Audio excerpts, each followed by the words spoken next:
হে hello viewers, আশা করছি সবাই ভালো আছেন।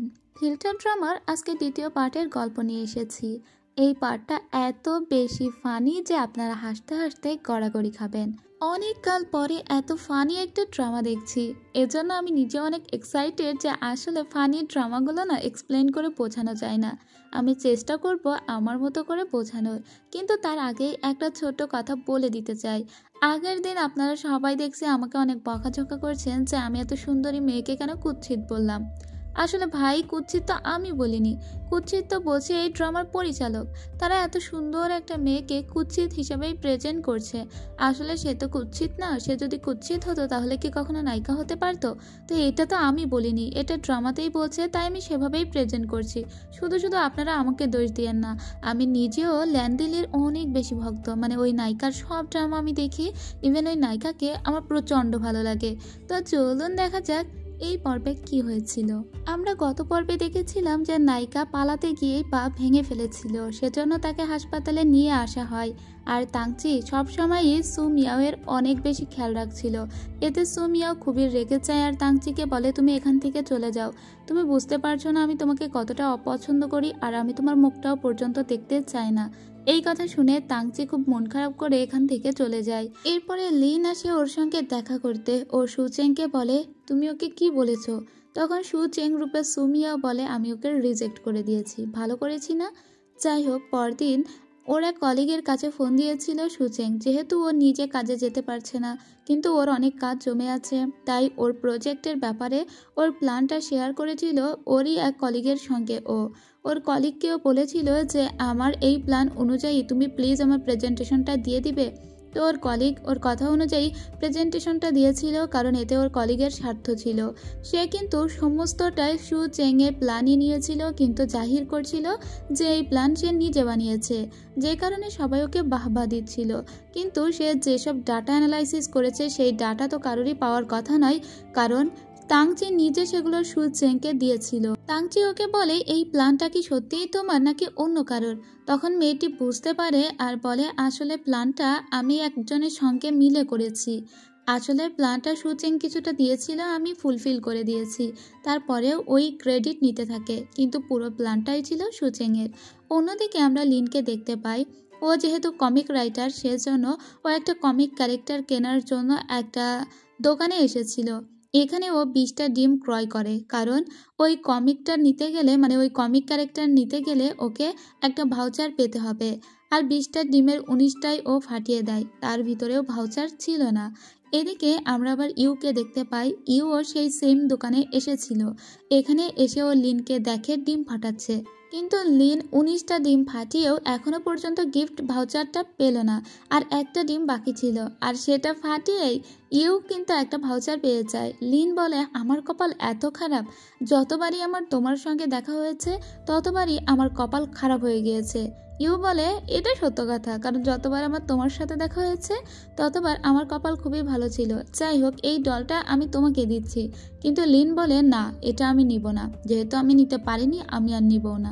আসলে ইউ এখানে মূলত দেখা করতে এসেছিল সুচেং এর বোনের সঙ্গে। সুচেং বলেছে ও অসুস্থ, তাই কাজে যাচ্ছে না, সেজন্য ওর বোনের কাছে খোঁজ খবর নিচ্ছিল, আর ওর ওই বোনকেই ডলটা দিয়ে যায়। এদিকে সুচেং এর বোন তো আর জানে না সুচেং কোথায়। এদিকে সুচেং তো হাসপাতালে ভর্তি, এবং ওর জাদুই চুরিতে তখনও আপডেট চলছিল। আর এই আপডেট ভীষণই স্লোভাবে চললেও হঠাৎ করে খুব ফাস্ট চলতে শুরু করে। তখনই ও ভয় পেয়ে যায় আর বলে, এখনই তো আমার চেহারা চেঞ্জ হয়ে যাবে, এখনই আমাকে লুকাতে হবে। ও যখনই লুকাতে যাবে তখনই ওখানে তাংচি চলে প্রবেশ করে। ও দেখতে পায় যে সুমিয়াও এখান থেকে তাড়াহুড়া করে যাচ্ছিল। সুমিয়াও যেতে গিয়ে পড়ে যায়, আর তাংসি সুমিয়াওকে ধরে নেয়। কিন্তু তাংসির গায়ে এতটা শক্তি ছিল না যে সুমিয়াওকে কোলে করে নিয়ে ওর বেডে শুইয়ে দিবে। বেচারা অনেক কাঠ খড় দেহের সমস্ত শক্তি পুড়িয়ে তারপরে ওকে বেডে তুলে দেয়, আর নিজের কোমর ব্যথা শুরু হয়ে যায়। এদিকে সুমিয়াও দেখতে পায় ওর আপগ্রেড খুব দ্রুত হচ্ছে, এখন অলরেডি 95% হয়ে গিয়েছে, এক্ষুনি ওর চেহারা চেঞ্জ হয়ে যাবে। তাই ও তাংসিকে বলে, তুমি আমার জন্য একটু খাবার কিনে নিয়ে আসতে পারবে, আমি অনেক ক্ষুধার্ত। এটা বলে ওকে নিচে পাঠিয়ে দেয়। এদিকে লিনকে দেখতে পায়। লিনকে ধরে ফেলেছিল চিনলি। সু চেংয়ের বোনের নামই হলো চিনলি। তো চিনলি লিনকে বারবার জিজ্ঞেস করে বলে, সত্যি করে বলো সুচেন কোথায় আছে। লিন বলে, আমি সত্যিই জানি না ও কোথায় আছে, কিন্তু ওর বোন খুব ভালোভাবেই জানে এই দুই বান্ধবী মিলে কিছু একটা প্ল্যান করছে এবং সুচেং কোথায় আছে তা লিন খুব ভালোভাবেই জানে। সুচেং বলে, তুমি মনে হচ্ছে হাসপাতালের দিকেই যাচ্ছিলে, ঠিক আছে আমি তোমাকে ড্রপ করে দিচ্ছি। লিন বলে, কেন দিদি, আমি একাই যেতে পারবো। কিন্তু চিনলি বলে, কোনো কথা নয়, আমি তোমাকে নিয়ে যাব। এদিকে এ বারবার লিনকে কল দিচ্ছিল, কারণ এখন তো মরার উপর খড়ার ঘা এসে দাঁড়িয়েছে। সুমিয়াও বলে, কেউই আমাকে আটকাতে পারবে না, আমার কাছে প্ল্যান আছে। এটা বলে নিজের মুখটাকে একদম বেঁধে ফেলেছিল যাতে ওকে দেখে কেউ চিনতে না পারে। এভাবে ও এখান থেকে পালিয়ে যাচ্ছিল। ঠিক তখনই তাংচি খাবার নিয়ে ফিরছিল। তাংচিকে দেখে ও অন্যদিকে তাকায়, কিন্তু তাংচি বেচারা একে চিনে ফেলে। তাংচি বলে, তোমার হাতে ওই ব্রেসলেটটা, দাঁড়াও দাঁড়াও, মনে হচ্ছে তুমি আমার খুবই পরিচিত। ইভেন তোমার পাটাও সেই জায়গা থেকে ভাঙা যে জায়গা থেকে সু মিয়াওয়ের পাটা ভেঙেছে, আবার সেম ব্রেসলেট। তুমি কে আসলে? তখনই মেয়েটি বলে, আমি কেউ না। তারপরেই সুচেং দেখতে পায় চোখের সামনেই ওর বোন এবং বান্ধবী আসছে। সুচেং এবার আর কোনো পথ না দেখে পালাতেই যাচ্ছিল, কিন্তু এটা কি হয়ে গেল, ওর ব্যান্ডেজটা ধরেই টান দেয় তাংচি। তাংচি ব্যান্ডেজ ধরে এভাবে টান দিয়েছিল যে টানতে টানতে পুরো ব্যান্ডেজটাই কিছুক্ষণের ভিতরেই খুলে যায়। এদিকে তাংচি অনেক দূরে সরে যায় এবং ওর উপরে এসে গড়িয়ে পড়ে সুচেং। এবার সুচেংকে দেখে তাংচি অবাক, আরে তুমিও এই হাসপাতালে ভর্তি? সুচেং বলে, কেন, এই হাসপাতালে আমি কি ভর্তি হতে পারি না? এদিকে ওর বোন এবং বান্ধবী চলে এসেছিল। ওর বোনকে বলে, দিদি চলো আমরা এখান থেকে চলে যাই। চিংলি বলে, দাঁড়াও দাঁড়াও, এখানে কি হচ্ছে আমাকে বুঝতে দাও। এদিকে তাংচি বলে, তোমারও ওই জায়গা থেকে কি পা ভেঙেছে যে জায়গা থেকে পা ভেঙেছে সুমিয়াওয়ের? এতটা মিল কিভাবে হতে পারে? তাংচির কিরকম সব এলোমেলো লাগছিল। সুচেং এর বোন তখন বলে, কেন এত মিল কিসের? আমার বোনের কি পা ভাঙতে পারে না, নাকি হাসপাতালটা তোমার যে এখানে ভর্তি হতে পারে না? এটা বলে ওরা চলে যায় আর ওকে ছাড়িয়ে নিয়ে সোজা বাড়ির উদ্দেশ্যে যাবে। তখনই মূলত ওর বোন মেইন প্রশ্ন করতে শুরু করে সুচেংকে, এতদিন তুমি কোথায় ছিলে? আর তাংসি ওসব কিসব বলছে, এই সু মিয়াওটা আবার কে? ওরা বলে সু মিয়াও ওদের বান্ধবী, কিন্তু ওর বোন বিশ্বাস করে না। এদিকে সু মিয়াওয়ের রুমে এসে দেখতে পায় তাংচি যে এখানে সু মিয়াও নেই এবং ওর ডিসচার্জ হয়ে গিয়েছে। ওখানকার সিস্টার বলে, আপনার ফ্রেন্ড যাওয়ার আগে তার ল্যাপটপটা এখানে রেখে গিয়েছে, কিন্তু এই ল্যাপটপের ব্যাগটা তো সু মিয়াওয়ের না, এটা তো সুচেংয়ের। তো তাংচি বলে, এই ব্যাগটা কিভাবে সু মিয়াওয়ের কাছে আসতে পারে? তাংচি কল দিলেও সু মিয়াওয়ের ফোন এখন বন্ধ দেখায়, কারণ সুচেং এখন বিজি আছে তার বোনকে বোঝাতে। ওর বোনকে সমস্ত সত্যি ঘটনা খুলে বললে ওর বোন একদমই বিশ্বাস করে না। ওর বোনকে বলে, জানো আমার এই জাদুর চুড়িটা এখন আপগ্রেড হয়েছে, এখানে নতুন নতুন ফিচার দেখতে পাচ্ছি, কিন্তু তাও ওর বোন বিশ্বাস করে না আর ওর গাল টেনে ধরে বলে, আমার সঙ্গে পাগলামি করবে না। ঠিক তখনই দেখা যায় যে ওর চেহারা পরিবর্তন হয়ে গিয়েছে। তখন সুচেং বলে, এবার তোমার বিশ্বাস হয়তো? ওর বোন তখন বলে, এটা কি হলো? ঠিক তখনই লিনের বাড়ির দরজায় কেউ একজন টোকা দিলে লিন এসে খুলে দেখে এটা আসলেই তাংচি। মানে তাংচি সু মিয়াও এবং সুচেং এর খোঁজে লিনের বাড়িতেই এসেছে। তখন লিন বলে, এখানে কেউ আসেনি, কিন্তু ভিতর থেকে ও দুজনেরই কণ্ঠের আওয়াজ পাচ্ছিল, কারণ সুচেং একবার সুচেং হয়ে ওর দিদির সঙ্গে কথা বলছিল আর একবার সু মিয়াও হয়ে কথা বলছিল। সেজন্য এই কণ্ঠস্বর বাহিরে থেকে শুনতে পায় তাংচি আর বলে, আমি জানি দুজনেই তোমার বাড়ির ভিতরে আছে। আর তাছাড়া সু মিয়াওয়ের কাছে এই ব্যাগটা ছিল যেটা সুচেংয়ের, কিন্তু সুচেং তার এরকম কনফিডেন্সিয়াল একটা ল্যাপটপ কিভাবে অন্য কাউকে দিতে পারে? এতে তো আমাদের কোম্পানির রেপুটেশন লস হবে, বা কোম্পানির প্রজেক্ট তো অন্য কেউ চুরিও করতে পারে। আমার এখনই ওর সঙ্গে কথা বলতে হবে বলে ঘরের ভিতরে চলে আসে। তাংচি যখনই ওর বাড়ির ভিতরে প্রবেশ করছিল ঠিক তখনই জোরে জোরে চিৎকার করে লিন বলে ওঠে, তাংচি এসে গেল কিন্তু। আর এর ভিতরেই ম্যানেজ করে নিয়েছিল সুচেং নিজেকে। এদিকে সুচেংকে ওরা কোথাও দেখতে পায় না। ওর বোনকে জিজ্ঞেস করে সুচেং কোথায়, কিন্তু ওরা সবাই তো অবাক, কেউই কোথাও সুচেংকে দেখতে পাচ্ছে না। সবাই একটা ব্রোঞ্জ মূর্তি দেখে তার দিকে হাঁ করে তাকিয়ে আছে। ভাই রে ভাই, এটা কিন্তু সুচেং নিজেকে এখন ব্রোঞ্জ মূর্তি বানিয়ে ফেলেছে। ওদের সবার এক্সপ্রেশন জাস্ট দেখার মতো ছিল। তাংচি বলে, এই মূর্তিটা এখানে কিভাবে? লিন ওকে ঘুরিয়ে দিয়ে বলে, চলো আমার বাড়িটা তোমাকে ঘুরিয়ে দেখাই। ওদিক থেকে মূর্তি পালাতে গিয়ে নিচে পড়ে যায়, পড়ে গিয়ে একটা 3D পেন্টিং হয়ে যায়। বিশ্বাস করুন এইটুকু জায়গা ভয়েস ওভার দিতে গিয়ে আমার এত হাসি পাচ্ছিল কি বলবো, অনেকবারই ভয়েস কাট করতে হয়েছে। তাংচি হঠাৎ এই ছবিটা দেখে বলে, এই পেন্টিংটা তো এখানে ছিল না, এটা তো কখনো দেখিনি। লিন বলে এটা ছিল। এরপরে পেন্টিং নিজেই হাঁটতে হাঁটতে উপরে উঠে চলে যায়। তাংচি বলে, আচ্ছা তুমি আমাকে তোমার বাড়ি কেন ঘুরিয়ে দেখাচ্ছ? আমার তোমার বাড়ি তো দেখার কোনো দরকার নেই। কোথায় সুমিয়াও আর কোথায় সুচেং, ওদেরকে ডাকো, আমার কথা আছে। এরপরেই নিচে চলে আসে সুচেং। মানে এতক্ষণে সে নিজের ভুল পাল্টানোর একটা সুযোগ পেয়েছে। এরপরে ও বলে, কি হয়েছে মিস্টার তাং? তাংচি তখন বলে, তুমি তোমার ল্যাপটপটা সুমিয়াওয়ের কাছে কেন দিয়েছিলে? তুমি জানো না ওই ল্যাপটপের ভিতরে কত তথ্য আছে? তখন সরি বলে সুচেং আর বলে, আসলে আমার ভুল হয়েছে, কিন্তু আমি আপনাকে কথা দিচ্ছি ল্যাপটপের কোনো তথ্যই ফাঁস হয়নি। সুমিয়াও সেরকম মেয়েই নয়, আমি তাকে চিনি। তাংজি বলে, আমিও সুমিয়াওকে অনেক বিশ্বাস করি। আচ্ছা ওকে ডাকো, ও কোথায়? লিন বলে, ও তো উপরে ঘুমাচ্ছে, ওকে এখন ডিস্টার্ব করা ঠিক হবে না। তাংচি বলে, ঠিক আছে তাহলে তোমরা ওর খেয়াল রেখো, আমি এখন চলে যাচ্ছি। এটা বলে তাংচি চলে যায়। ওর দিদি তখন ওকে জিজ্ঞেস করে, তুমি ওই মূর্তিটা কিভাবে হলে? তখনই ও বলে, আসলে আমার এই চুড়িটা আপডেট হয়ে এতে নতুন কিছু ফিচার চলে এসেছে। আমি এখন চাইলে গরু, ছাগল, হরিণ, বাঘ সবকিছুই হতে পারবো। এদিকে আমরা তাংচিকে দেখি। তাংচি সুমিয়াওয়ের কথা বারবার ভাবছিল। ও না থাকতে পেরে সুমিয়াওকে একটা মেসেজ দিয়ে বলে, আগামীকালকে কি আমরা দেখা করতে পারি? তখন সুচেং ওকে জানিয়ে দেয়, ঠিক আছে আমরা দেখা করব। কিন্তু এই মুহূর্তে ওরা নিজেরা প্ল্যান করে নেয় যে আগামীকালকেই এই সম্পর্কের ইতি টানতে হবে। পরদিন যখন ও অফিসে আসে ঠিক তখনই ও এক কাপ কফি নিয়ে এসেছিল ওর সেই কলিগের জন্য, যে মূলত ওর হয়ে প্রেজেন্টেশন দিয়ে দিয়েছিল। ও তো খুবই খুশি হয়েছিল যে ওর কলিগ ওকে হেল্প করেছে, কিন্তু আসলে তো তা না, ওর কলিগ পুরো ক্রেডিটটা নিজে নিয়ে নিয়েছে। যখন মিস্টার ইউ এখানে আসে তখনই এটা সুচেং বুঝতে পারে যে ওর কলিগই ওর বানানো প্ল্যানটাকে নিজের বলে চালিয়ে দিয়েছে। কিন্তু ওর কলিগের এতে কোনো অনুশোচনাও বোধ হচ্ছে না। এতে খুবই খারাপ লাগে সুচেংয়ের যে ও নিজে এত কষ্ট করে একটা প্ল্যান করলো আর সেটা কিনা ওর কলিগ নিজের বলে ক্রেডিট নিয়ে নিল। ও মনে মনে বলে, দাঁড়াও তোমাকে দেখাচ্ছি মজা। এরপরে ওর কলিগ যখন ওয়াশরুমে যায় এবং একটু সাজুগুজু করতে থাকে ঠিক তখনই ওর এই কলিগকে ভয় দেখানোর জন্য ও একটা অ্যানিমে সেজে ওখানে আসে। এই অ্যানিমেকে এভাবে জ্বলন্ত অবস্থায় দেখে অবাক হয়েছে ওর কলিগ। ইভেন প্রচণ্ড ভয়ে কাঁদতে লাগে। এরপরে অফিসে এসে অনেকক্ষণ কাঁদতে লাগে। সবাই ওকে বলে, আরে তুমি ভুলভাল কিছু দেখেছো, আসলে কফি মগে যে ছবিটা ছিল অ্যানিমের সেটাই ও দেখেছে।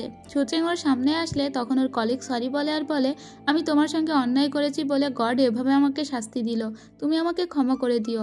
আসলে ওই প্রজেক্টটা তোমারই ছিল এবং তোমারই প্ল্যান ছিল, কিন্তু আমি ভুল করেছি। আর বাইরে থেকে তাংচি এটা শুনে নেয়। এদিকে আমরা লিনকে দেখতে পাই, সে অনেক কিছু বাজার করতে গিয়েছিল। মূলত ওদের এই সবগুলো লাগবে কারণ ওদের একটা প্ল্যান সাকসেসফুল করতে হবে। বড় একটা ব্যাগ নামাতে গিয়ে ও নিজেই পড়ে যায় এবং অনেকগুলো গিফট বক্সের ভিতরে ঢুকে যায়। আসলে তখনই এখানে শপিং করতে এসেছিল ইউ, এবং যতবারই ওর ইউ এর সঙ্গে দেখা হয়েছে ততবারই ওর কপাল খারাপ হয়ে গিয়েছে। সেজন্য এবার ও ইউকে দোষ দেয়। ইউ বলে, আমাকে দোষ দিয়ে কী লাভ? এরপরে ইউ ওকে নিজেই তুলে দেয় উপরে। এরা কিন্তু কখনো ঝগড়াঝাটি করে না, কিন্তু দুজনকে কিন্তু আবার টিজও করে ভালো। যাই হোক, এরপরে আমরা দেখতে পাই ওরা তিনজন মিলে, মানে সুচেং, ওর বান্ধবী এবং ওর বোন, এরা তিনজন মিলে আজকে প্ল্যান সাকসেসফুল করার জন্য সেই লেভেলের একটা গেট আপ নিয়ে যাচ্ছে। মূলত ওরা আজকে তাংচির সঙ্গে সুমিয়াওয়ের সমস্ত সম্পর্কটাই শেষ করে দিবে, সেজন্য ওরা অনেক প্ল্যান করেছে।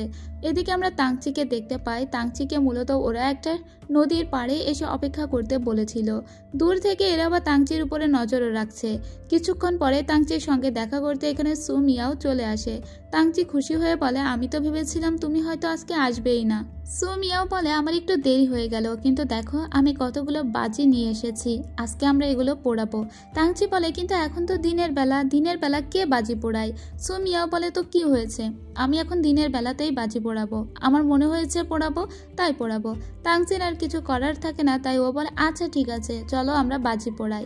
এবার ওরা বাজি পোড়াতে পোড়াতে দুজনেই কল্পনা করে যে ওরা অন্য কোনো পৃথিবীতে আছে। অন্য কোনো পৃথিবী হলো সরিষা ক্ষেত। যাই হোক, কিছুক্ষণ পরে তাংচি কথা বলে উঠলে ওকে থামিয়ে দেয়। সুমিয়াওয়ার বলে, এবার কল্পনা করো যে আমরা একটা নদীতে আছি, নৌকাতে ভাসছি আর চারিদিকে অনেক আতশবাজি পুড়ছে। এই সব কল্পনা করতে থাকে তাংচি। কিন্তু হঠাৎ করে তাংচি আবারও বলে ওঠে, আরে কোথায় নদী আর কোথায় রাত। ঠিক তখনই তাংচি খেয়াল করে সু মিয়াওয়ের গায়ে অনেক ভয়ানক একটা স্পাইডার, আর এই ভয়ানক মাকড়সাটা যদি ওকে কামড়িয়ে দেয় তাহলে সু মিয়াও এখনই মারা যাবে। তাই ও সু মিয়াওয়ের মাথা থেকে ওই মাকড়সাটাকে ফেলতে গিয়ে ওকে জোরে একটা চড় দিয়ে দেয়, আর তারপরে ওকে অনবরত মারতে থাকে ওই মাকড়সাটা ফেলার জন্যই মূলত। সু মিয়াও ওকে তখন বলে, স্টপ, কি হচ্ছেটা কি, তুমি আমাকে এভাবে মারছো কেন? তাংচি বলে, তোমার চুলেই তো একটা মাকড়সা ছিল, আর ওই মাকড়সা যদি তোমাকে কামড়ায় তুমি কয়েক সেকেন্ডের ভিতরেই মারা পড়বে, সেজন্য ওটাকে ফেলতে হবে। আসলে ওই মাকড়সাটা কিন্তু নিজেই বানিয়েছিল সু মিয়াও। আসলে ওর প্ল্যান ছিল ও একটা মাকড়সা দেখাবে, সেই মাকড়সা ওকে কামড়ে দিবে আর ওর গাল দিয়ে ফেনা বের হবে, কিছুক্ষণের ভিতরেই ও মারা যাবে, আর তাংচির লাইফ থেকে সু মিয়াও একদম কাট হয়ে যাবে। কিন্তু সেটা আর হলো কই, তাংচি নিজেই তো নিজের খালি হাতে থাপ্পড় দিয়ে সেই মাকড়সাটাকে একদম শেষ করে দিল। আসলে চুরি থেকেই ওই মাকড়সাটা বের করেছিল সু মিয়াও। যেহেতু এই প্ল্যানটা কাজে লাগলো না, তাই ওকে অন্য কোনো প্ল্যান দেখতে হবে। এবার ও তাংচিকে নিয়ে অন্য কোথাও যেতে লাগে, মানে আরেকটু দূরে, কিন্তু দেখাতে লাগে ওর খুবই ঠান্ডা করছে। তাই তাংচি ওর কোটটা ওকে খুলে দেয়, কিন্তু সু মিয়াও সেই কোট আবারও তাংচিকে ফেরত দিয়ে বলে, দেখো আকাশে উল্কা দেখা যাচ্ছে। তাংচি বলে, উল্কা? কিন্তু উল্কা তো এরকম দিনের বেলা সচরাচর দেখা যায় না। আসলে এই উল্কা নিজেই বানিয়েছিল সু মিয়াও। এবার হঠাৎ করেই তাংচি দেখতে পায় ওই উল্কাটা সোজা সু মিয়াওয়ের দিকেই আসছে, আর এটাই তো ওর প্ল্যান ছিল, ওই উল্কাটা ওর দিকে আসবে আর ও মরে যাবে। কিন্তু না, তাংচি এর ভিতরে সু মিয়াওকে নিয়ে সোজা গড়াগড়ি খেতে নিচে চলে আসে, যাতে ওই উল্কা কোনোভাবেই সু মিয়াও বরাবর আসতে না পারে। সু মিয়াওয়ের প্ল্যান এবারেও ফেল হয়ে যায়। মূলত ও ওই উল্কা দ্বারা আঘাতপ্রাপ্ত হয়ে মরতে চেয়েছিল, কিন্তু না, সেটা হলো না। এবারেও তাংচি ওকে বাঁচিয়ে নিল। তার মানে তাংচি ওকে সত্যিই ভালোবাসে আর সত্যিই ওকে প্রোটেক্ট করতে চায়। কিন্তু এসব সহ্য হচ্ছে না সু মিয়াওয়ের। ও তো মরতে চায় এখন তাংচির জীবন থেকে। এরপরে সন্ধ্যা ঘনিয়ে আসে আর সু মিয়াও বলে, আমি কিছু ছবি তুলবো, তুমি আমার কিছু ছবি তুলে দাও। আর এবার ওর প্ল্যান সাকসেসফুল করেই ছাড়বে। এবার যেভাবেই হোক ওকে মরে যেতেই হবে, এটা কিন্তু ফেক ডেথ। যাই হোক, এবার ও তাংচিকে বলে, আরও দূরে যাও, আমার ছবি তুলে দাও। বিভিন্ন রকমের পোজ দিতে শুরু করে ও। তখন আকাশে বিদ্যুৎ চমকাচ্ছিল। আসলে বিদ্যুৎ তো আর চমকাচ্ছিল না, ওটাও ওই চুরির মাধ্যমে সৃষ্টি করে ফেলেছে সু মিয়াও। সু মিয়াও বিভিন্ন রকমের পোজ দিতে লাগে। তাংচি বলে, দেখো আকাশে বিদ্যুৎ চমকাচ্ছে, এখন আমাদের ফিরে যাওয়া উচিত যদি কিছু হয়ে যায়। কিন্তু না, সু মিয়াও এবার ওকে বোকা বানানোর জন্য বড়সড় লেভেলের একটা বজ্রপাতের সৃষ্টি করে, আর সেই বজ্রপাত সোজা ওর বরাবর আসে। ওর অবস্থাটা দেখুন একবার। ও তাংচির সামনে প্রেজেন্ট করলো যে ওকে বজ্রপাতে ধরেছে এবং ও বজ্রপাতের শক হয়ে মরে গিয়েছে। তাংচি ওকে এভাবে দেখা মাত্র সোজা মাথা ঘুরে উল্টে পড়ে যায়। এবার ও নিজে আবার উঠে বসে দেখে যে তাংচি অজ্ঞান হয়ে গিয়েছে।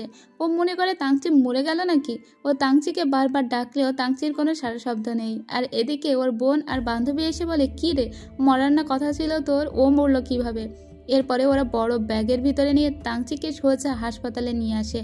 এবার এই হাসপাতালে যখন এরা এসেছিল তখন তাংচিকে কোনো রকমে এখানে রেখেই ওরা চলে যায়, আর তাংচির দেখাশোনার জন্য ওর দুই বন্ধু এখানে আসে। যখন তাংচির জ্ঞান ফিরে আসে তখন তাংচি বারবার জিজ্ঞেস করে, সু মিয়াও কোথায়? ওর বন্ধুরা বলে, তোমার অবস্থা এই, আর তুমি বারবার সু মিয়াওয়ের কথা কেন জিজ্ঞেস করছো? ওর এক বন্ধু বলে, সু মিয়াও আসলে ও আর নেই, ও মরে গেছে। তাংচির তখন সমস্ত দুনিয়া উল্টে পাল্টে যেতে শুরু করে। তাংচি হেসে বলে, এটা হতেই পারে না, জীবনেও এটা আমি বিশ্বাস করি না। ওই বজ্রপাতটা যদি আসবেই, সেটা তো আমার দিকে আগে আসার কথা, কারণ বজ্রপাতের ছেলেদের মৃত্যুর সংখ্যা বেশি।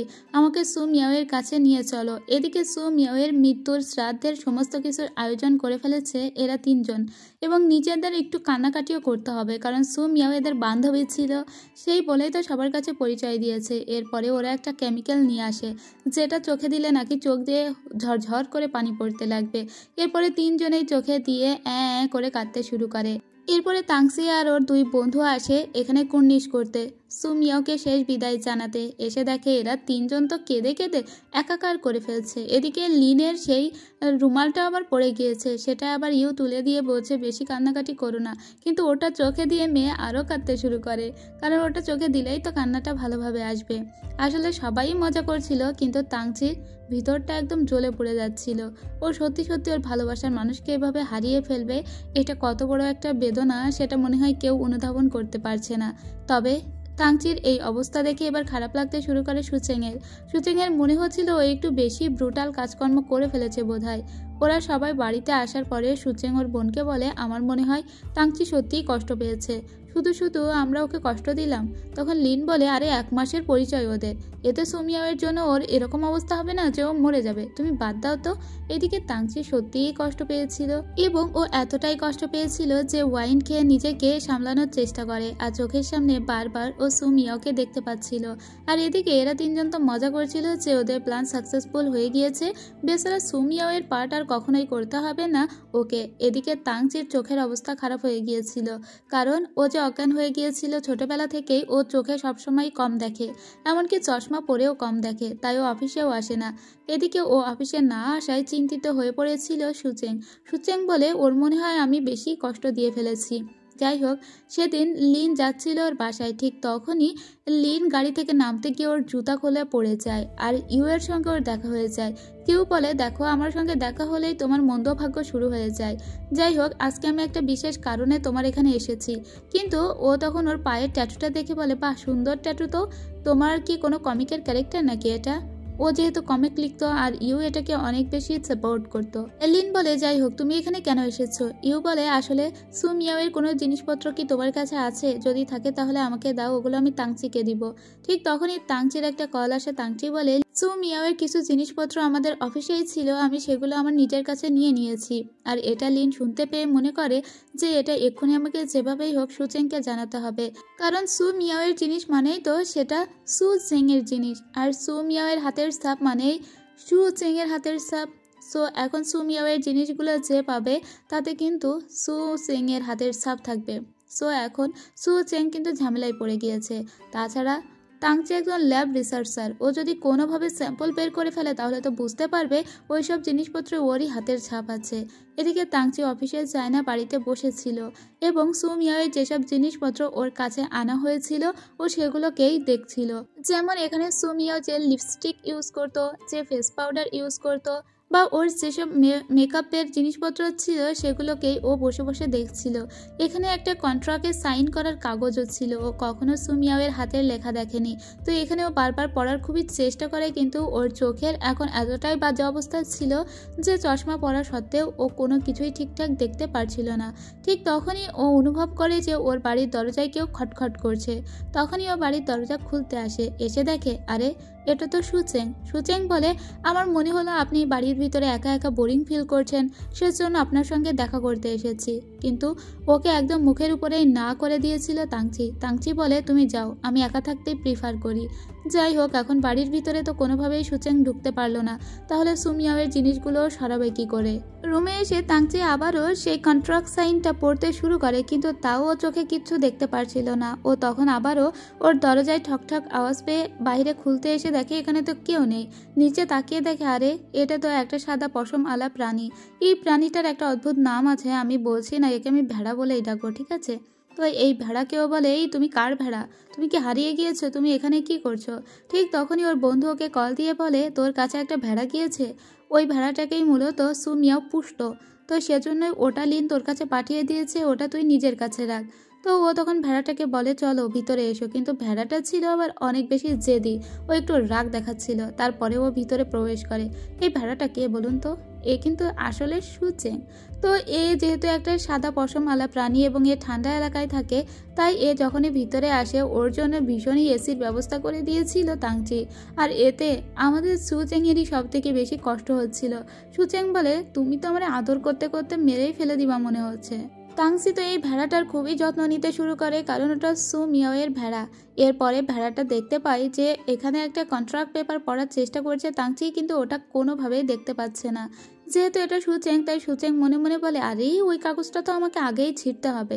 এরপরে ও একটা সেই অ্যাটেম্প্ট নেয় যে এখনই আক্রমণ করতে হবে তাংচির উপরে। এরপরে বড় করে একটা লাথি ছুড়ে দেয় তাংচির দিকে, আর কাগজটা নিয়ে কুটি কুটি করে ফেলে দেয়। তাংচি চোখের সামনে এই কাগজটাকে এভাবে কুচি কুচি হতে দেখে ও অবাক হয়। আর তাছাড়া এই ভেড়া টাইপের জিনিসটা কিভাবে ওর উপরে এভাবে আক্রমণ করলো তাতেও অবাক হয়ে যায়। কারণ এই মুহূর্তে ভেড়াটা একদম শটান দাঁড়িয়েছিল। তাই তো তাংচি ওর চোখ ঢেকে ফেলেছিল যে চোখের সামনে কী সব দেখছে ও। এরপরে সাথে সাথেই চোখ খুলে দেখেন না, ওটা তো এখন বসেই আছে। তাহলে কি ওর নিজের দেখার ভুল ছিল নাকি? এরপরে ও দেখে কাগজগুলো কুটি কুটি হয়ে পড়ে আছে বলে ও খুবই রেগেছে আর বলে, তুমি কি এখানে আমার সমস্ত কিছু ধ্বংস করতে এসেছো নাকি? এই কাগজটা এভাবে কেন ছিঁড়ে ফেললে তুমি? এরপরে ও বলে, না না, এই কাগজগুলো আমি আবার জোড়া লাগাতে পারবো। ঠিকই আছে, তুমি বেশি ছোট করনি, আমি জোড়া লাগাতে পারবো, কোনো ব্যাপার না। এটা শুনে সুচিং মনে মনে বলে, জোড়া লাগাবে? দাঁড়াও, তোমাকে জোড়া লাগাচ্ছি। এরপরে ও একদমই নষ্ট করে দেয় ওখানে পড়ে থাকা টুকরাগুলো। এবার ওর প্রতি রেগে যায় তাংচি আর বলে, আসলে তুমি কি চাও? এরপরে তাংচি নিজের মেজাজটাকে কন্ট্রোল করে বলে যে, না, তুমি আসলে সুমিয়াকে অনেক ভালোবাসো তাই না? এজন্য তার জিনিসগুলো দেখে তোমারও আমার মতো খারাপ লাগছে, সেজন্য তুমি কাগজটাকে ছিঁড়ে ফেলেছো। আসলে আমি তোমাকে বুঝতে পারছি, আমি তোমাকে অনুভব করতে পারছি, তাই আমি তোমাকে ক্ষমা করে দিলাম। যাই হোক, সুমিয়াওয়ের আর কোনো জিনিস তুমি নষ্ট করো না, ঠিক আছে? সুমিয়াওকে তোমার মতো আমিও অনেক ভালোবাসি। এটা বলে চলে যায়। সুচেং মনে মনে বলে, ওরে আমার ভালোবাসা দেখাচ্ছি। এরপরে ওখানে যত মেকআপ সামগ্রী ছিল সেই সমস্ত কিছু ও একদম ডাল ভর্তা করতে শুরু করে। তাংসি তখন এখানে এসে দেখে যে ওই জিনিসটা আবারও দাঁড়িয়ে দাঁড়িয়ে এসব করছে। ও তখন বলে, কি আমি কি ভুল দেখছি নাকি? এই জিনিসটা আবার এভাবে শটান দাঁড়িয়ে আছে কিভাবে? এবার তাংচির হুঁশ হয় যে ও আসলে সমস্ত মেকআপ সামগ্রী যেগুলো সুমিয়াও ইউজ করতো তার সবই শেষ করে দিচ্ছে। তো আর কি করা, দ্রুত করে পিছন দিক থেকে পালিয়ে যায় তখন সুচেং। কিন্তু ও দৌড়াচ্ছিল, ওর পিছু পিছু দৌড়াচ্ছিল তাংচি নিজেও। তাংচি আসলে ওর জন্য একটা গাজর নিয়ে এসেছে। এই সকল প্রাণী তো আর যেসব কোনো খাবার খায় না, এই গাজর খায়, তাই ওর জন্য গাজর নিয়ে এসেছিল। কিন্তু সুচেং মনে করছে যে ওকে বোধহয় তাংচি এবার মারবে, কিন্তু না, যখনই তাংচি ওকে ধরে ফেলে তাংচি ওকে গাজর দেখায়। আর সুচেং জীবনেও গাজর পছন্দ করতো না। এখন না চাইতে ওকে এই গাজরটা খেতে হচ্ছে, যেহেতু প্রাণীটা ও নিজেই সেচেছে, তাই ওকে তো অভিনয়টা চালিয়ে যেতে হবে। এরপরে তাংচি ওর বন্ধুকে কল দেয়। ওর বন্ধু ইউ মূলত অ্যানিম্যাল প্রোটেকশনের কিসের একটা আন্ডারে কাজ করে, সে এসব প্রাণী ভালো সামলাতে পারে আর কি। ইউ বলে, ঠিক আছে, আমি কিছুক্ষণের ভিতরেই আসছি। যেহেতু ওই প্রাণীটা অনেক ডিস্ট্রাকটিভ, তাই ওকে ভালোভাবে পোষ মানাতে হবে। তুমি চিন্তা করো না, আমাকে কিছুটা সময় দাও, আমি এক্ষুনি আসছি। এই কথা শোনার পরে এদিকে লিনকে মেসেজ দেয় সুচেং আর বলে, এখন কিন্তু এখানেই আসার চেষ্টা করছে ইউ। যেভাবেই হোক রাস্তাতেই তুমি ওকে আটকাও, না হলে ও এসে কি করবে কে জানে। এদিকে লিন কাজে নেমে পড়েছে, যেভাবেই হোক ইউকে আটকাতে হবে, কারণ ইউ যদি ওখানে একবার পৌঁছে যায় তাহলে হয়তো সুচেংয়ের উপরে ওকে বেঁধেও রাখতে পারে। লিন তো ওর মতো করে চেষ্টা চালিয়ে যাচ্ছিল ইউকে কিভাবে আটকানো যায়, কিন্তু ইউ ওকে দেখে চিনে ফেলে। ইউ বলে, তুমি এখানে কি করছো? আসলে ও বলছিল যে এখানে কনস্ট্রাকশন সাইটের কাজ হচ্ছে, তাই এই পথ দিয়ে যাওয়া যাবে না, কিন্তু ইউ তো জানে এখানে কোনো কাজ হচ্ছে না। এরপরে ইউ বলে, তুমি এসব কেন করছো? ও তখন বলে, আমার কমিকের জন্য আমি আসলে বাস্তব অভিজ্ঞতা নিচ্ছি। যাই হোক, ইউ তখন তাংচিকে কল দিয়ে বলে, আমি কিছুক্ষণ পরে আসছি, আমি আসলে একটা ঝামেলায় ফেসে গিয়েছি, কারণ এখন ওকে লিনকে বাড়িতে পৌঁছে দিতে হবে। এদিকে লিন চেনকে মেসেজ দিয়ে বলে, আমি ইউকে আটকেছি, তুমি যেভাবেই হোক দ্রুত ওখান থেকে বাইরে বের হয়ে আসো। এদিকে চেন বাহিরে বের হবে কি করে? চেনকে একটা জায়গায় আটকে রাখা হয়েছিল, কিন্তু চেন তবুও বাহিরে বের হয়ে যায়। আর তখনই তাংচি ওকে দেখে বলে, আরে তুমি দেখি দরজাও খুলতে পারো, তুমি তো অনেক স্মার্ট, এজন্যই তো সুমিয়াও তোমাকে পালন করেছে তাই না? এরপরে ওকে আরো একটা গাজর বের করে বলে, এ নাও, তোমার জন্য আরো দারুণ দারুণ খাবারের আমি আয়োজন করব। এদিকে সেই ভেড়াটি এসে একটা ছবির দিকে তাকিয়ে থাকে। তখন তাংচি বলে, এই ছবিটা আমি সুমিয়াওকে ভেবেই এঁকেছি। তখন সুচেং মনে মনে বলে, বাবা, ভালোবাসা দেখে আর বাঁচি না। এরপরে ও ওখানে একটা ব্যাগ দেখতে পায়। আসলে এই ব্যাগটা তো প্রথম দিনই দেখেছিল, যেদিন উল্টো দিক ফিরে একটা ছেলে বসেছিল। তখন সুচেং মনে মনে বলে, সেদিন বসে থাকা ছেলেটি আসলে আর কেউই নয়, সেটা তাংচি ছিল, আমি তো জানতামই না। এরপরে ও অন্য একটা ছবির দিকে তাকিয়ে থাকে। এই ছবিটা দেখে ওর দিকে তাংচি বলে, এটাও আমি সুমিয়াওকে ভেবেই এঁকেছিলাম। সুমিয়াওকে যেদিন আমি প্রথম দেখেছিলাম সেদিন দেখেছিলাম ও একদম অ্যাঞ্জেলের মতো এসে একটা ছেলেকে বাঁচিয়ে নিয়েছিল। আমি ওর মুখটা দেখিনি প্রথমে, তারপরেও আমি প্রথম দেখাই ওকে ভালোবেসে ফেলেছি। আমি কিন্তু জানতামও না মেয়েটি দেখতে কেমন, কিন্তু তারপরেও আমার মনের ভিতরে দোলা দিয়ে গিয়েছিল। আর এই কথা সুচেং শুনে মনে মনে ভাবে তার মানে ও সুমিয়াওয়ের চেহারা দেখে নয়, বরং ওর কাজের কারণেই ওকে পছন্দ করে ফেলেছে। এদিকে ইউ একে বাড়িতে পৌঁছে দিয়ে যখন চলেই যাবে, লিন ইউকে টেনে ধরে বলে, আমার জন্য কিছু ফ্রিজ থেকে ফল নিয়ে আসো, আমি ফল খাবো। আর এদিকে চেনকে মেসেজ দিয়ে বলে, আর কতক্ষণ, আমি কতক্ষণ আটকে রাখবো ইউকে, তুমি দ্রুত বাহিরে বের হও। এদিকে আমরা তাংচিকে দেখি, তাংচি চোখে ড্রপ দিতে দিতে বলে, তুমি জানো আমার চোখে কত সমস্যা? ছোটবেলা থেকেই আমার একটা বড় সমস্যা আছে। অন্য সমস্ত মানুষের থেকেও আমি 100 রকমের রং বেশি দেখি। আমার দুনিয়াটা অনেক কালারফুল, কিন্তু এই রঙের কারণেই আমি সব থেকে কম দেখি। সেজন্য তো দিন দিন আমার চোখের এত বাজে অবস্থা হয়ে যাচ্ছে, গাদা গাদা ওষুধ খেতে হয়। ইভেন আমি বেশি আলোতে তাকাতে পর্যন্ত পারি না, বেশি আলোতে তাকালেই আমার বমি চলে আসে। তখনই সুচেংয়ের মনে পড়ে একবার ও অনেক ঝলমলে জামা পরে গিয়েছিল ওদের স্কুলে, আর ওকে দেখা মাত্রই বমি চলে এসেছিল তাংচির। ও ভেবেছিল ওকে দেখে বোধহয় তাংচি বমি করে দিয়েছে, কিন্তু ব্যাপারটা আসলে তা না। এত ঝলমলে জিনিস তাংচি দেখতে পারে না, সেজন্যই ও সেদিন ওটা করেছিল, আর ওকে না ওকে ভুল বুঝেছে। এটা ভেবেই তো দাঁড়িয়ে পড়ে সুচেং, আর ও দাঁড়ানো মানে ওই ভেড়াটা দাঁড়ানো। আর এবার তাংচি ওকে দেখা মাত্র ওর ভয় লাগে। ও বলে, আরে এটা দেখছি উল্টো পাল্টা কাজ করেই যাচ্ছে। এরপরে সুচেং ওই ছবিটার সামনে এসে দাঁড়ায়, আর ওর মনে পড়ে যে ও আসলেই তাংচিকে বোধহয় কষ্ট দিয়েছে। তাংচি সুমিয়াওকে সত্যি সত্যি ভালোবেসে ফেলেছিল। এরপরে ওই ভেড়া সেজে আবারও ও তাংচির পাশে এসে বসে। তাংচি বলে, এবার আমার ঘুম চলে আসবে, যেহেতু অনেকগুলো ঔষধ খেয়েছি। তুমি এখানে বসে থাকো, আমার ঘুম ভাঙার পরে আমি তোমার সঙ্গে অনেক গল্প করব। এদিকে লিন বলে, কোথায় তুমি, এখনো কি বের হতে পারোনি? এদিকে ইউকে আর কতক্ষণ আটকে রাখবে ও? ইউকে ও তবুও আটকে বলে, দেখো আমার খুবই ক্ষুধা পেয়েছে, তুমি আমার জন্য একটু নুডলস রান্না করে দিবে? আমার না বাবা মা কেউ নেই, তুমি একটু করো না। ইউ তখন বলে, আচ্ছা ঠিক আছে, আমি নুডলস রান্না করে দিচ্ছি। এদিকে লিন বলে, এরপরে আমি কি বলবো যদি এখনো চেন বাহিরে বের হতে না পারে? এদিকে যখন তাংচি ঘুমিয়ে পড়েছিল, তখন চেন নিজের রূপে চলে আসে আর ওকে কোলে করে নিয়ে ওর রুমে শুইয়ে দেয় এবং সুন্দর করে শুইয়ে ওখান থেকে বাইরে বের হয়ে চলে আসে। এদিকে ইউ এর জন্য নুডলস তৈরি করে ফেলে মাত্র কয়েক মিনিটেই। আর লিন যখন দেখে যে ইউ এত দক্ষ রাঁধুনি, তখন তো অবাক হয়ে যায়। এবারও ইউকে বলে, তুমি এখন চলে যেতে পারো, আর কোনো ব্যাপার নয়, কারণ চেন অলরেডি লিনকে জানিয়ে দিয়েছে যে ও তাংচির বাড়ি থেকে বাইরে বের হয়ে গিয়েছে। তো 12 ঘন্টা পরের সিন দেখানো হয়। তাংচি প্রায় 12 ঘন্টা ঘুমিয়েছিল। ও বাইরে এসে দেখে ওর বন্ধু ওর জন্য তখনও ওয়েট করছে। ওর বন্ধুকেও বলে যে, তুমি কখন এসেছো, আর সেই ভেড়াটা কোথায়? ওর বন্ধু বলে, আমি তো সারা বাড়ি খুঁজে দেখেছি, কোথাও ভেড়াটাকে পেলাম না। তখন তাংচিও খুঁজে দেখে কোথাও ভেড়াটা নেই। তাংচি খুবই চিন্তায় পড়ে যায়। তখন লিন তাংচিকে কল দিয়ে বলে, সুচেং ওই ভেড়াটাকে খুঁজে পেয়েছে, এবং ওটা খুঁজে পেয়েছে একটা অ্যানিম্যাল প্রোটেকশন সংগঠনে। তুমি ওখানে চলে যাও, ওখানেই তুমি ওই ভেড়াটাকে খুঁজে পেয়ে যাবে। এরপরে তাংচি ওই ভেড়াটা দেখার জন্য সোজা চলে আসে। আর সুচেং কোথা থেকে যে এই ভেড়াটাকে জোগাড় করেছে আল্লাহই ভালো জানে।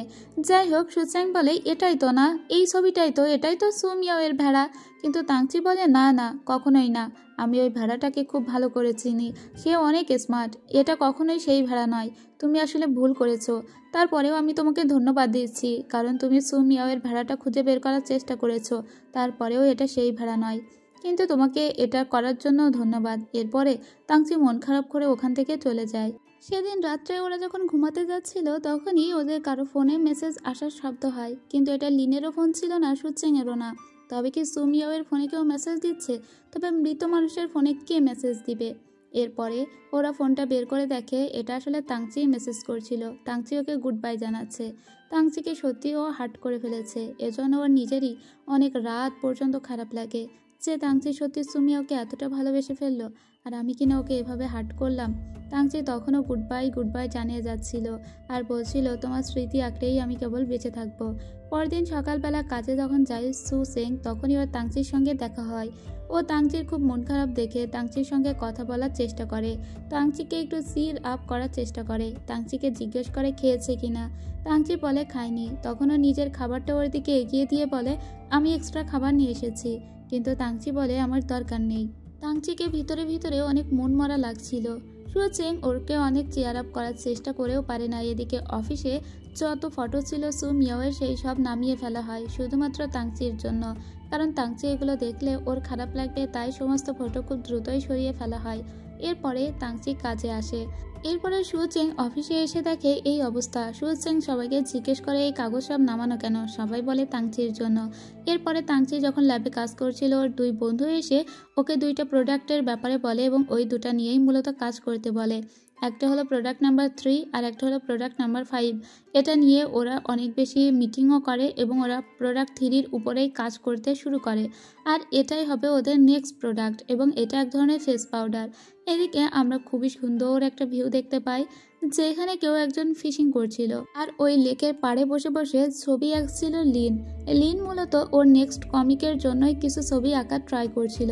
তখনই ও এখানে দেখতে পায় ওর দাদুকে। ওর দাদুর সঙ্গে ইউ দেখা করতে এসেছিল। আর লিন যেখানেই যাচ্ছে সেখানেই বেচারা ইউ এর সঙ্গে ওর দেখা হয়ে যাচ্ছে।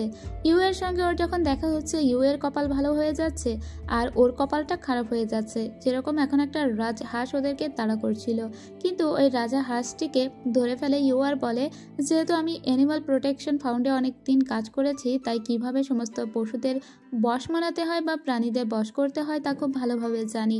আর রাজহাঁস খুবই অ্যারোগেন্ট আর অ্যাগ্রেসিভ বলেই ওরা এভাবে মানুষের দিকে তেড়ে আসে, কারণ ওরা চোখে দেখতে পায় না, ওরা নিজেদের আত্মরক্ষার জন্যই এটা করে। লিন তখন ওই রাজহাঁসটিকে দেখে অনেক ইন্সপিরেশন পায় এবং ও দারুণ করে একটা ছবি তৈরি করে ফেলেছিল। ও মূলত ওর নেক্সট কমিকে এই ছবিটাই ইউজ করবে। তো আজকে কিন্তু ইউ এর সঙ্গে দেখা হয়ে ও লাকি হয়ে গেল, কিন্তু তার কিছুক্ষণ পরেই দেখা যায় ওর অন্য একটা ছবি নষ্ট হয়ে যায়। তার মানে লাকি হয়েছে, সাথে ওর ব্যাড লাকটাও রয়ে গিয়েছে, তবে এতে ওর কিছু যায় আসে না। এদিকে অনেক রাত পর্যন্ত কাজ করছিল তাংচি এবং অনেক রাত পর্যন্ত কাজ করছিল সুচেং নিজেও। তাংচি আজকে নিজে গাড়ি চালিয়ে বাড়িতে যেতে পারবে না, তাই ও একটা ড্রাইভার বুক করার চেষ্টা করছিল। তখন ওকে সুচেং বলে, আমি তোমাকে ড্রাইভিং করে বাড়িতে পৌঁছে দিয়ে আসবো, কারণ আমি একবার ড্রাইভারের চাকরিও করেছি। এরপরে ও ড্রাইভিং করতে যখন শুরু করে, তখন তাংচি ওকে বলে, তুমি তো ছোটবেলায় বেশ অন্যরকম ছিলে, আমি তো কখনো চিন্তাও করিনি যে তুমি ড্রাইভিং করেও উপার্জন করার চেষ্টা করেছো। চেং বলে, তোমার মনে আছে তুমি তো স্কুলে টপ স্টুডেন্ট ছিলে, তো আমার মতো মেয়ে যে তোমার নজরে পড়েছে এটাই তো অনেক। তাংচি বলে, হ্যাঁ তোমাকে আমি দেখেছি এবং অনেকবারই দেখেছি, কিন্তু আমি বলিনি আর কি, তোমাকে আমার মনে আছে। তখনই একটা ফ্ল্যাশব্যাক দেখানো হয়। একদিন তাংচি দেখতে পায় যে সুচেং সবার সঙ্গে অনেক খারাপ ব্যবহার করছে এবং কিছু স্টুডেন্টের কাছ থেকে টাকা জোর করে মেরে নিচ্ছে। মূলত এসব কারণেই তাংসি কিন্তু সুচেংকে বেশি একটা পছন্দ করে না, কারণ তাংসির নজরে সুচেং মেয়েটা হলো খুবই বদমেজাজি, মানুষদের মারধর করে, দেখতে অসুন্দর বা অনেক রুড এই টাইপের কিছু একটা। কিন্তু ওর বন্ধুদের সঙ্গে আসলে জাস্ট মজাই করছিল। ও তো অনেক পছন্দ করতো তাংসিকে, ও জাস্ট ওর বন্ধুদের সঙ্গে অভিনয় করছিল। কিন্তু তাংসি পিছন থেকে দেখে ভুলই বুঝেছিল তখন সুচেংকে। সুচেং আজকে সেটা ব্যাখ্যা করতে পারে না, তবে সুচেং ওকে বলে, তুমিও বেশ অন্যরকম। যাই হোক, তখনই একটা কল চলে এসেছিল চেংয়ের। চেং যেহেতু ড্রাইভিং করছে তাই ওর ফোনটা ধরতে বলে তাংচিকে। তাংচি তখন ওর ব্যাগের একটা ফুল দেখা মাত্রই মনে পড়ে সেম তো সু মিয়াওয়েরও ছিল। যাই হোক, ওকে এখন ওর বোন ফোন দিয়েছিল আর ওর বোন ওকে বলে এক্ষুনি একটা জায়গায় আসতে এবং ওর বোনের সঙ্গে দেখা করতে। ও তখন বলে, আমি তাংচির সঙ্গে আছি, তাংচিকে আমি বাড়িতে পৌঁছে দিয়ে ঠিক তোমার সঙ্গে দেখা করতে যাব। এদিকে সুমিয়াওয়ের কথা ভেবে আবারও ডিপ্রেশনে চলে যেতে লাগে তাংচি। এরপরে ওর বোনের সঙ্গে দেখা করতে যায় চেং। দেখা করতে গিয়ে দেখা যায় হাসপাতালে ফাং জিন নামের একটি মেয়ে ভর্তি হয়ে আছে। মূলত তারই একটা কেস নিয়ে লড়ছে চিংলি। চিংলি মূলত একজন লয়ার। তো ওর দিদি জানায় যে এই ফাংজিন হলো আমার বান্ধবী, কিন্তু একে ওর হাজব্যান্ড অনেক হ্যারাস করেছে এবং ওকে মারধর দিয়ে ওর এই অবস্থা করেছে। এখন ওর হাজব্যান্ড চায় যে পুরো কোম্পানির দায়িত্ব নিজের কাছে নিয়ে নিতে এবং পুরো কোম্পানিটা নিজের করে নিতে। তোমাকে আমি ডেকেছি কারণ তোমাকে একটা কাজ করতে হবে, ফাংজিনের জায়গায় তোমাকে অভিনয় করতে হবে। যেহেতু তুমি চুড়ি দিয়ে নিজের চেহারা পরিবর্তন করতে পারো, তাই চুড়ি দিয়ে তুমি ফাংজিন সাজবে আর গিয়ে ওর হাজব্যান্ডকে আচ্ছা মতো ধোলাই দিয়ে আসবে। চেং তো প্রথমে রাজিই হয় না, কিন্তু কি আর করা, রাজি তো ওকে হতেই হবে। এদিকে আমরা টিবিসি কোম্পানি দেখতে পাই, যেখানে তাংচিকে বলা হচ্ছিল ওরা যে নতুন প্রোডাক্ট নিয়ে কাজ করছে ওই প্রোডাক্টের জন্য অন্য একটা বিউটি কোম্পানিতে যেতে হবে আর তাদের পেটেন্ট কিনতে হবে। তো সেই কোম্পানিতে এসেছিল। সেই কোম্পানির সামনে আমরা সু মিয়াওয়ের ছবি টানানো দেখি। ওর মুখে কিছু পাতা পড়েছিল, একটা মেয়ে ওই পাতাগুলো পরিষ্কার করে দেয়। আসলে এই লোকটিই হলো ফাং জিনের হাজব্যান্ড, যার নাম সেন। এর সঙ্গেই দেখা করতে এসেছিল তাংচি এর কাছ থেকে পেটেন্ট কেনার জন্য। তো সেন তাংচিকে বলে যে আপনি গিয়ে মিটিং রুমে বসুন, আমি এক্ষুনি আপনার সঙ্গে দেখা করতে আসছি। তো তাংচি যখন এসে বসে ওর কলমটা নিচে পড়ে যায়, কলম তুলতে ওর নিচে নামে। ঠিক তখনই এখানে আমরা সেনকে দেখতে পাই আর ওর সঙ্গে ওর ওয়াইফ ফাংকে দেখতে পাই। এটা তো মূলত ফাং ছিল না, ফাং সেজে এসেছে হলো চেং। এবার চেং একে ধোলাই দেবার জন্য এসেছে, কিন্তু চেং প্রথমে ব্যাপারটা বোঝার চেষ্টা করে যে আসলেই ওর সঙ্গে ওর হাজব্যান্ডের সম্পর্কটা কেমন ছিল। ওর হাজব্যান্ড ওকে বলে তুমি কেন এখানে এসেছো, তোমাকে এতবার করে বলেছি না এই কোম্পানিতে তোমার কোনো জায়গা নেই। এখন যদি আমি তোমাকে হ্যারাস করি, তোমাকে মারধরও করি, এখানে কোনো সিসিটিভি ক্যামেরা পর্যন্ত নেই, কেউ দেখতে পর্যন্ত পাবে না, তাই তুমি ভালোই এখান থেকে চলে যাও আর আমি তোমাকে খুব শীঘ্রই ডিভোর্সও দিয়ে দিব। তাছাড়া অনেক বাজে বাজে কথা বলতে লাগে নিজের স্ত্রীকে, যে কথাগুলো আবার শুনতে পাচ্ছিল কিন্তু তাংচি। এদিকে এটা তো আর আসল ফাংজিন ছিল না, এটা তো ছিল সুচেং। সুচেং তখন ওকে আচ্ছা মতো ধুলাই দেয়, বলে কি তুমি আমাকে মারবে, এখন নিজে উল্টো মার খাও। তখন ওর হাজব্যান্ড বলে আমি সবাইকে ডেকে বলবো তুমি আমাকে মেরেছো। তখন সুচেং বলে ঠিক আছে ডাকো, কে বিশ্বাস করবে যে আমি তোমাকে মেরেছি। ওকে এত মার দিয়েছিল যে ও পরে টেবিলের নিচ থেকে তাংচিকে দেখে বলে আমাকে বাঁচাও। এদিকে তাংচি যখন উপরে ওঠে তখন সুচেং মনে মনে বলে আরে আমার কেন এর সঙ্গেই আবার দেখা হলো। তাংচি ওকে দেখে বলে আরে এটা তো সেই মেয়ে যে ওই পাতাগুলো পরিষ্কার করছিল। তো ফার্স্ট ইমপ্রেশন কিন্তু খুব ভালো হয়ে গেল ফাংজিনের উপর তাংচির, আর ফার্স্ট ইমপ্রেশনই লাস্ট ইমপ্রেশন। তাংচি যখন সুমিওকে প্রথম দেখেছিল তখনই প্রথম দেখায় প্রেমে পড়ে গিয়েছিল, আর ফাংজিনের ব্যাপারেও কিন্তু ওর একটা ভালো লাগা কাজ করছে, কারণ প্রথমেই এদের দেখে ওর একটা মনের ভিতরে ভালো লাগার অনুভূতি সৃষ্টি হয়েছে। কিন্তু সু চেং এর প্রতি ওর ওই অনুভূতিটা হয়নি, কারণ ফার্স্ট ইমপ্রেশন ভালো ছিল না। যাই হোক ফাংজিন চলেই যাচ্ছিল, কিন্তু ওর পিছু পিছু তাংচি এসে বলে আমি আপনাকে অফার করছি, যেহেতু আপনার স্বামী আপনার উপর খারাপ ব্যবহার করেছে, তাই আপনি যদি পেটেন্টটা আমার কাছে বিক্রি করতেন। ফাংজিন বলে আমি বলবো ওই পেটেন্ট আপনার না কেনাই উচিত, আমার আর আমার স্বামীর ভিতরে খুবই ঝামেলা চলছে, তাই আপনি শুধু এই ঝামেলার ভিতরে জড়িয়ে নিজেদের কোম্পানির নাম খারাপ করবেন না বলে সোজা গাড়িতে করে চলে যায়। ওর দিদিকেও পরে বলে আমি আসলে তাংচির সামনে চেনকে আচ্ছা মতো ধোলাই দিয়েছি, আমি তো জানতাম না যে তাংচি ওই রুমে আছে, এখন আমি জানি না যে আসলে ফাংজিনের ব্যাপারে ও কিছু বলবে কিনা। যাই হোক ওর দিদি বলে ঠিক আছে যা হয়েছে অনেক হয়েছে। এদিকে তাংচি পেটেন্টটা কিনতে পারেনি, ওর দুই বন্ধু বলে যেহেতু আমরা পেটেন্টটা এখনো পাইনি, কিন্তু আমরা ফাংজিনের সঙ্গে যদি একটু সম্পর্কটা ভালো রাখি তাহলে হয়তো পেটেন্টটা পেয়েও যেতে পারি, তাই এতটা চিন্তা করো না। এদিকে সেন দেখা করতে আসে আবার তাংচির সঙ্গে। সেন বলে আমি আমার ওয়াইফের নামে মামলা দিতে চাই, কিন্তু আমাকে যে ও মেরেছে এটা কেউ টেস্টিফাই করতে পারবে না শুধুমাত্র আপনি ছাড়া, তাই আপনি এটাকে টেস্টিফাই করবেন। আর বাইরে থেকে এই কথাগুলো আবার চুরি করে শোনার চেষ্টা করছিল সুচেং, কিন্তু সুচেংকে ভিতর থেকেই দেখতে পেয়েছে তাংচি। দেখা মাত্রই ও সুচেংকে এসে বলে তুমি এখানে কি করছিলে। চেং বলে আমি তো যাচ্ছিলাম এই পথ দিয়ে, বলে চলে যেতে গিয়ে আবারও থমকে দাঁড়ায়। ওর সামনে আবারও চলে আসে তাংচি আর বলে তুমি আড়িপেতে আমাদের কথা শুনছিলে। তখন চেং বলে আরে না আমি চলে যাচ্ছি বলে যেতে গিয়ে আবারও যখন পিছন ফেরে তখনও দেখে তাংচি ওর দিকে দাঁড়িয়ে আছে। বেচারি আর কোনো কথা শুনতে পায় না, সোজা নিজের অফিস রুমে আসে। এরপরে তাংচি ফাংজিনের যে নাম্বারটা পেয়েছে তাতেই কল দেয়, মানে মূলত যে নাম্বারটা এখন সু চেং এর কাছে ছিল। ও বলে ওর সঙ্গে দেখা করতে। তো সু চেং আবারও ফাংজিন সেজে সোজা দেখা করতে যায়, এবং ও খুবই একটা মিডল ক্লাস একটা রেস্টুরেন্টে গিয়েছিল তাংচির সঙ্গে দেখা করতে, এবং ও নিজেকে অভাবী দেখানোর চেষ্টা করছিল। ও সবাইকে এটা বোঝানোর চেষ্টা করছিল যে ওর বর সেন ওকে কোনো জামা কাপড় পর্যন্ত কিনে দেয় না, ইভেন যে সোয়েটারটা ও পরে এসেছে সেই সোয়েটারের সুতা পর্যন্ত খুলে যাচ্ছে। যাই হোক এখানে যখন তাংচি আসে তাংচির সঙ্গে কুশল বিনিময় করতে গিয়ে ওর সোয়েটারের সুতা সমস্তই বেঁধে যায় তাংচির কোটের বোতামের সঙ্গে। তাংচি ওটার ভিতরে পুরো জড়িয়ে যায়। এবার তাংচিকে স্টপ হতে বলে ফাংজিন আর বলে দাঁড়াও আমি ছড়িয়ে দিচ্ছি। ওখানে যে ওয়েটার মেয়েটি ছিল সেই মেয়েটি এই অবস্থা দেখে একটা কেচি নিয়ে আসে, এবং সেটা দিয়ে ও তাংচির এই দড়িগুলো কাটতে থাকে এবং আস্তে আস্তে সরাতে লাগে। তাংচি কিন্তু এবার ফাংজিনের প্রতি দুর্বল হতে শুরু করেছে। বেচারা সবাইকে দেখেই ক্রাশ খায়, শুধু ক্রাশ খায় না সু চেংকে দেখে, যেটাই হলো আসল মানুষ। সব মানুষকেই ভাই তুই ক্রাশ খাচ্ছিস যেগুলো ফেক, কিন্তু আসল যে সুচেং যে আসলে সবার থেকে ভালো, তার প্রতি তার কোনো ভালোবাসাই নেই। আমি শুধু চিন্তা করছি যেদিন জানতে পারবে তাংচি যে এই সমস্ত কিছুর পিছনে সুচেং ছিল সেদিন ওর কি উপায় হবে। যাই হোক ওরা যে কারণে দেখা করতে এসেছিল সেটা নিয়েই কথাবার্তা বলতে শুরু করে, কিন্তু তখন ফাংচিন ওর দিকে আবারও এগিয়ে আসে, কারণ ওর কোটে তখনও কিছু সুতা লেগেছিল। এরপরে ও বলে আমাদের কোম্পানির পেটেন্ট, কিন্তু তবুও আমি আপনার কাছে সেটা বিক্রি করতে চাইছি না, কারণ আমার আর আমার স্বামীর ভিতরে ঝামেলা চলছে, কোর্ট কাচারি চলছে। এর ভিতরে আপনাদের কোম্পানি আমি জড়াতে চাই না। এই দেখুন, আমি অনেক কাগজপাতিও নিয়ে এসেছি, ইভেন আমার স্বামী আমাকে অনেকবার মারধর পর্যন্ত দিয়েছে, আর সেসবের প্রমাণও দেখায়। এবং এখানেও আপেল অর্ডার দিয়েছিল, সেটাও আবার গাপগুপ করে খেতে লাগে। এটা দেখে তাংচির বেশ হাসি পায়। এটা যদি সুচেং করতো, বেচারা রাগ করতো, কিন্তু অন্য কেউ করলে ওর রাগ হয় না। এরপরে তাংচি বলে ঠিক আছে, আমি এটা একটু কনসিডার করে দেখবো বলে ও সোজা ওখান থেকে চলে যায়। এদিকে সুচেংয়ের কাছে ওর বোন মেসেজ দিয়ে বলে ফাংজিনের নামে ওর স্বামী মামলা দিয়েছে, যে ফাংজিন নাকি ওর স্বামীকে অনেক মেরেছে এবং সেটা আবার টেস্টিফাই করবে নাকি তাংচি। তাই ও মেসেজটা দেখা মাত্র তাংচির দিকে তাকিয়ে পড়ে। তাংচি বলে কি হয়েছে, আমার দিকে এভাবে তাকাচ্ছ কেন? আচ্ছা একটা কথা বলো তো, ফাংজিনের কেসটা নিয়ে কে লড়াই করছে? তার লয়ার কি তোমার বোন চিংলি? তখন চেন বলে হ্যাঁ, এজন্যই আমি আপনার দিকে তাকিয়েছিলাম, আসলে আপনি কি টেস্টিফাই করেছেন? ও তখন বলে গিয়ে তোমার বোনের কাছে শোনো।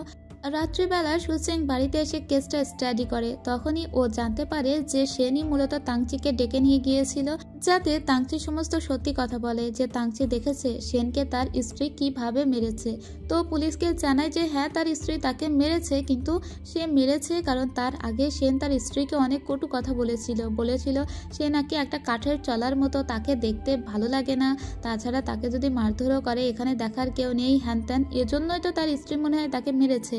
আর এতে সেন রেগে গিয়ে বলে তোমাকে কি এসব বলার জন্য ডেকে এনেছি? তাংচি বলে আমি তো বলেছি সব সত্য বলবো, তাই আমি দুই পক্ষের হয়েই সত্যি কথা বলছি।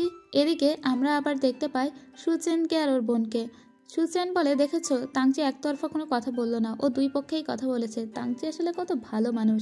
পরদিন যখন অফিসে আসে তখন মিটিং ডাকা হয়, আর এই মিটিংয়ে যে দুইটা প্রোডাক্ট নিয়ে ওদের কাজ করার কথা ছিল, সেই দুইটা প্রোডাক্ট দুইটা গ্রুপের ভিতরে ভাগ করে দেওয়া হয়। কিন্তু যে প্রোডাক্টে এখন ফাংজিন জড়িত, সেই প্রোডাক্টের হয়ে কেউ কাজ করতে চায় না। এই প্রোডাক্টে শুধুমাত্র একটি মেয়ে এবং সুচেং কাজ করছিল, কারণ ফাংজিন যেহেতু একটা মামলা মোকদ্দমার ভিতরে ফেসে আছে, তাই এই প্রোডাক্ট নিয়ে কেউই কাজ করতে চাইছিল না, শুধু চেন ব্যতীত। এদিকে তাংচি ফাংজিনকে কল করলেও এখন যেহেতু এ অফিসে ছিল তাই ফোনটা ধরে না। সুচেং তখন ওকে মেসেজ দিয়ে বলে আপনি আমার সঙ্গে দেখা করতে চাইলে আমার ল্যাবে চলে আসবেন, মানে ফাংজিনের ল্যাবে। তো তাংচি রাজি হয়ে যায়। এরপরে তাংচি অফিসে এসে দেখে যে খুবই কঠোর পরিশ্রম করছে চেং, এবং চেং সেই ব্যাপারটা নিয়েই কাজ করছে, যে ব্যাপারটা নিয়ে ফাংজিন এবং তাংচি মানে ওদের এই কোম্পানি অনেকটাই জড়িয়ে গিয়েছে। এখন এসে সবাইকে জানায় যে আজকে ফাংজিনের সঙ্গে তার ল্যাবে দেখা করতে যাবে তাংচি, তার সঙ্গে একজন অ্যাসিস্ট্যান্ট যাবে, আর সেই অ্যাসিস্ট্যান্টই হলো চেং। এটা শুনে চেংয়ের মাথায় বাঁশ ভেঙে পড়ে যে ও ফাংজিন সাজবে কিভাবে, আর একই সঙ্গে চেন হয়ে থাকবে কিভাবে। এখন দুই দিকের অভিনয় ও কিভাবে করবে। একবারও ফাংজিন সাজছিল আর একবার চেন হয়ে ভাবছিল যে কি করবে। ওর দিদি বলে আরে এত চিন্তা করো না, দেখা যাবে কি হয়। ঠিক তখনই তাংচি ফোন দিয়ে বলে ফাংজিন আপনি কোথায়? আমি কিন্তু আপনার ল্যাবের সামনে চলে এসেছি, তো আমি কিন্তু ভিতরে আসছি। চেং বলে এবার আমরা কি করব? যাই হোক, চেন সাথে সাথে ফাংজিন রূপে চলে যায়। তখন তাংচি এখানে আসে। তাংচি বলে চেন কোথায়? ফাংজিন বলে আসলে ও একটু অসুস্থ, তাই ও ওয়াশরুমে আছে। চলুন আমি আপনাকে যে কাজগুলো দেখাতে চেয়েছিলাম সেই কাজগুলো আগে দেখিয়ে দিই। এরপরে অনেকগুলো মডেল দেখানো হয় ওকে। এই সব দেখানো শেষ হয়ে যায়, কিন্তু তাও তো চেন ফিরে আসছে না। তো এখন দেখানো শেষে বেশ ভালো লেগে যায় ফাংজিনের কথাগুলো তাংচির। ফাংজিন ওর কাছে কিছুদিন সময় চায়। তখন তাংচি বলে ঠিক আছে, তাহলে ওই ডিলই রইল। কিন্তু এদিকে কাজকর্ম ওর শেষ হয়ে যাচ্ছে, কিন্তু চেংকে দেখা যাচ্ছে না। তাংচি বলে এখনো পর্যন্ত ওয়াশরুমে কি করছে চেং? তখন ফাংচিন বলে আমি দেখছি। এরপরে ফাংচিন এখান থেকে চলে যায়, আর চেংকে আমরা আসতে দেখি। চেং তখন ভিতরে প্রবেশ করে। চেং এসে বলে আসলে আমার ডায়রিয়া হয়ে গিয়েছিল এখানকার খাবার খেয়ে। ওর দিদি তখন বলে এখানকার খাবার তো আমরা সবাই খেয়েছি, আমার তো কিছু হলো না। এরপরে ওর দিদি বলে আরে না, আমারও তো শুরু হয়ে গেল, বলে অভিনয় করে এখান থেকে চলে যায়। এরপরে তাংচিকে চেন বলে ঠিক আছে, আমি আপনার জন্য পানি নিয়ে আসছি। এটা বলে বাহিরে গিয়ে আবারও ফাংজিন রূপে ভিতরে আসে আর বলে আমি আপনার জন্য একটা জিনিস নিয়ে এসেছি। এটা বলে অনেকগুলো ফেস পাউডারের কালেকশন দেখায় যেগুলো অনেক রেয়ার তাংচিকে, এবং তাংচিকে ওগুলো দিয়েও দেয় ফাংজিন। এতে তাংচি খুবই খুশি হয়ে যায়। এরপরে ফাংজিনও পেটে ব্যথার অভিনয় করে এখান থেকে চলে যায়, এবং চেং রূপে পুনরায় পানির গ্লাস নিয়ে ভিতরে প্রবেশ করে। আর এভাবেই চেন মূলত দুদিকটাই সামাল দিয়ে দেয়। এরপরে তাংচি বলে ঠিক আছে, আমাদের কাজ শেষ হয়ে গিয়েছে, চলো এবার আমরা বাড়িতে ফিরে যাই। ফাংজিনের সঙ্গে আর যা কিছু আলাপ করতে হয় তা না হয় পরে আলাপ করে নিব, আর কোনো কাজ নেই। আর এর সাথে সাথেই শেষ হয়ে যায় দ্বিতীয় পার্টের গল্প। তো এই পার্টের গল্প আপনাদের কেমন লেগেছে তা কিন্তু অবশ্যই লাইক কমেন্ট করে জানাতে ভুলবেন না। আমি ভেবেছিলাম হয়তো গল্পটা আপনারা বেশি পছন্দ করেননি, কিন্তু গল্পের কাহিনীটা তো বেশ ইউনিক এবং আমার নিজেরই অনেক ভালো লেগেছে। যেহেতু গল্পটা অনেক ফানি, আমি তো চিন্তায় আছি যখন তাংচি সব জানতে পারবে তখন কি হবে। চেংকে কি ও আসলেই মেনে নিবে? আর এদের ভিতরে সম্পর্কটাও বা কিভাবে হবে? তাংচি তো চেং ব্যতীত আর সমস্ত মেয়ের প্রেমে পড়ছে, কেবলমাত্র চেংকেই তার ভালো লাগে না। তাহলে কিভাবে তাদের ভিতরে সম্পর্কটাও বা শুরু হবে? তো এসব কিছু দেখতে হলে অবশ্যই সাথে থাকতে হবে। তার চেয়ে বড় কথা, এতগুলো পর্বতে আপনারা যতটা ফান দেখেছেন, সামনের পর্বগুলো আরো বেশি ফানি হতে চলেছে। তখন তো হাসতে হাসতে একদম গড়াগড়ি খাবেন। যাই হোক, আজ এখানেই শেষ করছি। সবাই ভালো থাকবেন, সুস্থ থাকবেন। সবার রমজান অনেক ভালো কাটুক। দেখা হবে পরের পর্বে। Good bye.